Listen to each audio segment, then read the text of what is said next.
É, nós estudamos o artigo 5º, inciso 1, homens e mulheres são iguais perante a lei, e aí vimos a igualdade material com a diferenciação trazida pela Lei 11.340, a mulher vítima, né? Explicamos todos esses detalhes, tranquilo? E essa lei é muito importante porque ela vai cair na sua prova. Depois também estudamos vários incisos do artigo 5º com relação à tortura, né? Que ninguém se transmitir a tortura, tratamento cruel, desumano, degradante. Falamos aí do racismo, do terrorismo, do tráfico de drogas e as suas características. E fomos lá e estudamos a Lei 9455 de 97. Agora estamos voltando para estudar o artigo 5º. Em específicos aí, vamos estudar, né, os direitos ali previstos. Os direitos. Né? Porque o artigo 5º, o seu título chama Direitos e Garantias. Porque o artigo 5º traz vários direitos e também traz garantias a esses direitos. Que não adianta te dar o direito e não te dar a garantia de ver o seu direito concretizado. Certo? Então, aí uma diferença da Declaração Universal dos Direitos Humanos, que a Declaração Universal dos Direitos Humanos de 1948, é importante saber a data, já caiu questão na prova por isso, se você souber só a data que a Declaração Universal dos Direitos Humanos é de 1948, pós-Segunda Guerra Mundial, você acertava a questão. Lá a declaração, ela tem 30 incisos, e lá só prevê direitos. Direitos de primeira e segunda dimensão. Aqui, além de direitos, também nós temos as garantias. E dentre esses direitos, nós temos aí o direito ao preso, né? Que na nossa área é muito interessante saber, né? Os direitos do preso.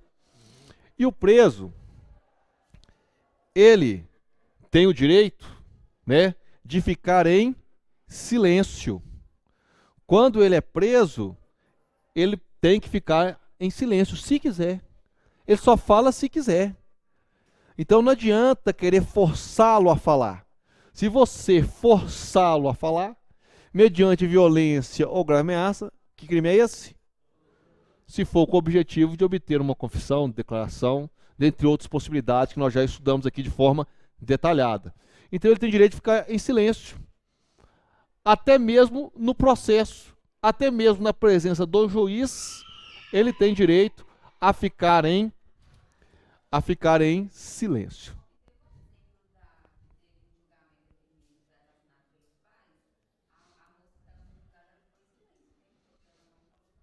Então, né, é bom, né, eu sempre falo que essas nossas aulas são para a prova e para a vida.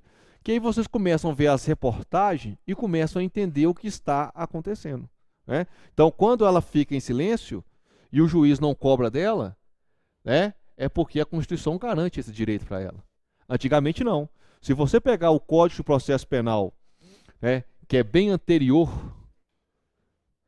ele vai prever, hoje prevê expressamente que o silêncio poderá ser usado contra, né, o acusado. Já deve ter visto, né, assim, o silêncio será usado contra você no tribunal, né? Antes era assim, hoje não. O silêncio não pode ser utilizado contra ele. Ele não é obrigado a produzir provas contra si. Beleza? Ele tem o direito também de ser informado do motivo de sua prisão. Ele tem o direito de ser informado do motivo de sua prisão. Você está sendo preso pelo crime de tráfico de drogas. Você está sendo preso pelo crime de roubo. Você está sendo preso pelo crime de estupro. Como ele tem direito a saber o motivo, ele também tem direito de saber quem foram os agentes que efetuaram a sua prisão. Bem como quem realizou o interrogatório. Tem direito. Por ele saber quem o prendeu. Ó, quem prendeu foi o sargento fulano pelo crime X. Ele tem direito de saber. Você está sendo interrogado, né? Você vai prestar a sua declaração ao delegado Y. O juiz que está te interrogando é o juiz Z. Ele tem o direito de saber todos esses detalhes. Bem como ele tem direito de conversar, né, de entrevistar-se reservadamente com o seu advogado. Eu não posso privá-lo dele conversar com o seu advogado. Então ele tem o direito de entrevistar-se, reunir-se com o seu advogado. Ele tem direito que sua prisão seja comunicada a um ente familiar ou uma pessoa indicada por ele, né? Então ele tem direito, gostaria que avisasse da minha prisão a minha mãe, passo contato, gostaria que avisasse da minha prisão fulano de tal, ele tem um direito, certo? Então lá, tem direito de ficar em silêncio, ser informado do motivo de sua prisão, dos agentes que efetuaram a prisão, ou realizaram o seu interrogatório, entrevistar-se reservadamente com o seu advogado, que a prisão seja comunicada a um ente familiar ou uma pessoa indicada por ele. Ele tem o direito de ter a sua integridade física e psicológica preservada.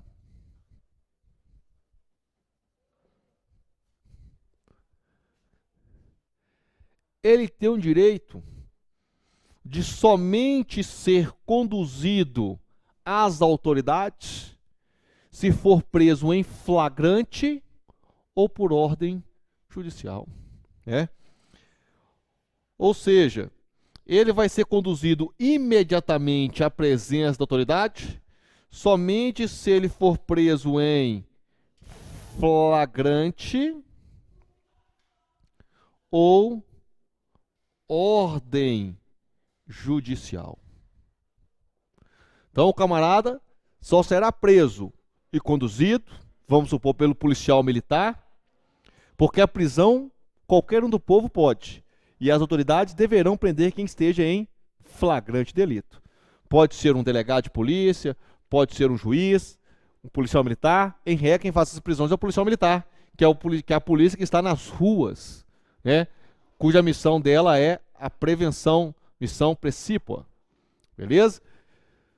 Então, vocês têm que guardar. Ninguém será conduzido à prisão se não for em flagrante delito ou por ordem judicial. Salvo, né, tem exceções. Quais são as exceções que a Constituição traz? A exceção é nos casos de crime propriamente militar e nos casos de transgressão militar. Então quer dizer que o militar ele pode ser preso sem estar em flagrante e sem ter ordem judicial.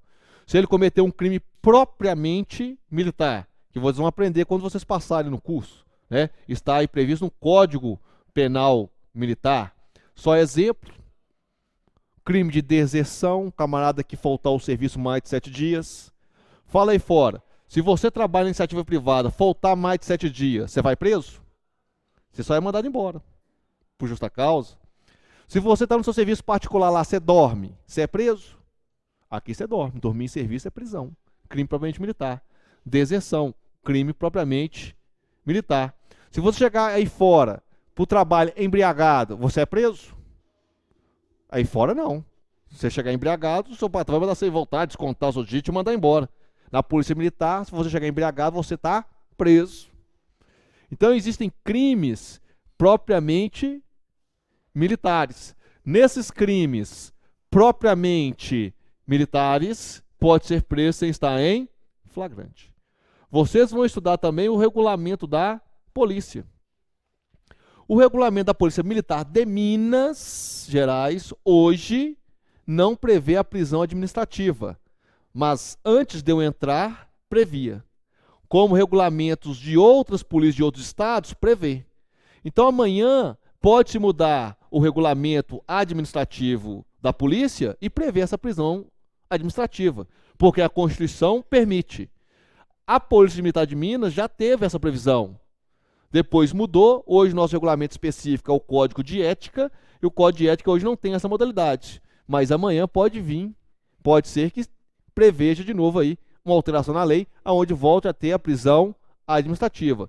E nesses casos, não precisa estar em flagrante. Então você viu que é caso envolvendo militares, né? Crime propriamente militar e transgressão militares. Agora, na prática e fora, o civil, em geral, só pode ser conduzido à presença da autoridade, seja policial ou judiciária, somente se estiver em flagrante ou ordem judicial. Ordem judicial, né, é o que vocês conhecem, mandado de prisão, mandado de busca e apreensão, né, os dois podem estar juntos, beleza? Flagrante é aquele que o camarada está cometendo, ele acaba de cometer, certo? Nós temos classificações entre flagrantes, né? Só aí, para vocês, os livros que vocês pegarem aí, vai ter uma classificação do flagrante próprio, impróprio e presumido. Só que você não precisa saber isso para a prova. O que você tem que saber é que ninguém será conduzido em flagrante delito ou ordem judicial, salvo nos casos de crimes militares próprios, tem que estar escrito próprios. Não é qualquer crime militar, é o crime militar próprio e transgressões militares. Tranquilo? Agora, só a título de orientação, flagrante próprio é aquele que você pega o cara no ato, o cara está cometendo ou acabou de cometer. Né? Ele fala assim, ó, me passa aí, aponta a arma para você, me passa aí o objeto. Na hora que ele está aqui, aí ele é pego nesse momento. Flagrante próprio, está cometendo. Flagrante impróprio é o que a maioria das vezes acontece. Você é assaltado aí fora, o que você faz? Liga para o 190, a polícia chega, faz uma perseguição e nessa perseguição prende o infrator. Ele está em flagrante, na classificação doutrinária, flagrante impróprio. E o flagrante presumido é aquele que ele vai ser encontrado logo depois com os materiais que induzam ser ele o autor do crime, das mais difíceis modalidades. Né? O flagrante, em regra, é o flagrante próprio. Na hora, está assaltando a loteria. A polícia passou na hora do assalto à loteria, fez a prisão. Flagrante próprio. Pegou as informações, foi em perseguição. Flagrante impróprio. Agora, esse dele ser encontrado depois com os objetos é mais difícil de ser o quê? De ser praticado. Porque na maioria das vezes, quando acontece isso, ele não coloca o camarada como autor do crime, ele coloca o camarada como receptador do crime. Porque ele tem certeza, no mínimo, ou ele foi o autor, ou no mínimo, ele está receptando. Aí, para não ter dúvida, coloca nele a receptação, que é um crime, né, permanente. Certo? Então, aí, para ficar mais fácil. Mas temos as três modalidades. Flagrante próprio, impróprio e presumido. Olha o tanto de direito preso, né? Direito demais, hein? E como que você comprova? Isso aqui tem que ser comprovado. Na hora que o delegado está fazendo o auto de prisão em flagrante, ele tem que fazer uma peça que chama-se nota de culpa. E nessa peça, o cabeçalho dela é assim: foram garantidos todos os direitos constitucionais do preso.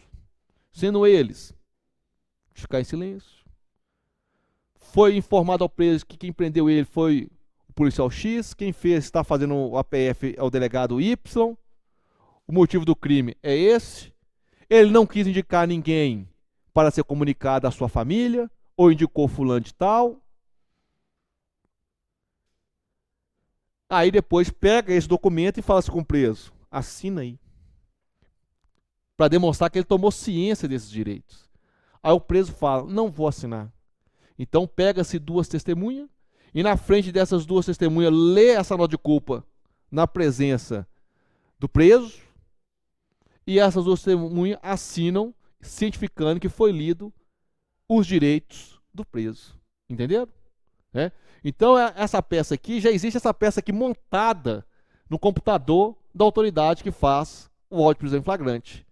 Só muda o nome de quem prendeu, o motivo do crime, porque isso aqui é obrigatório. Se não garantir isso aqui, a prisão se torna ilegal. E a Constituição diz, toda prisão ilegal será relaxada.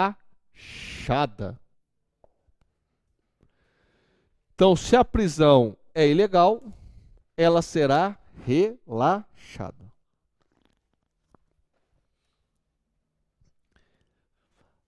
Agora, vem aqui uma pergunta. Quando o cidadão é preso em flagrante, ele é conduzido. Necessariamente ele vai ficar preso? Nem sempre, né? Porque a Constituição também fala, Coloca aí a observação 1, coloca aí a observação 2. A Constituição fala que é garantido a todos, inclusive ao preso em especial, a liberdade provisória com ou sem fiança. Com ou sem fiança. Liberdade provisória com ou sem fiança. Se for fiança, ele vai arbitrar um valor e ele só será liberado se pagá-lo. Então, é um crime que tem a fiança, exatamente dirigir veículo automotor após a ingestão de bebida alcoólica ou utilização de qualquer outro entorpecente. Na hora que o camarada é pego após ingerir bebida alcoólica, ele é preso em flagrante pelo crime do artigo 306, é encaminhado ao Detran, o delegado faz o auto de prisão em flagrante, garante todos esses direitos e no final fala, você quer ir para casa? Quero. Então pague aí a fiança. E a fiança aí está em torno aí de R$2.000 hoje. Aí ele paga a fiança, ele é liberado.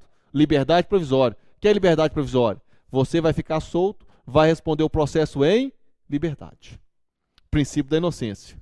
Ninguém será considerado culpado até o transjulgado de sentença penal condenatória. Então ele permite o cidadão a responder o processo em liberdade, após pagar uma fiança. Mas é importante relembrar que existem crimes inafiançáveis. Crime estes que o camarada só será solto se o juiz entender que deve. Certo? E dentro de alguns requisitos. Mas se o juiz soltar, o juiz não pode cobrar nada para soltar. Que são eles, lembram? Inafiançáveis: tráfico, tortura, terrorismo, crimes hediondos, racismo e a ação de grupos armados civis e militares. Fizemos um quadrinho de distinções de crimes, mas inafiançável era comum a todos eles, E isso vocês têm que lembrar, Porque depois nós vimos que desses crimes, alguns são imprescritíveis, outros não. Alguns são insuscetíveis de graça, indulto e anistia, outros não. Mas inafiançáveis são todos estes que acabei de dizer, certo? Então, o camarada ele pode ser liberado sem pagar nada. Liberdade provisória, sem fiança ou com fiança. Tranquilo?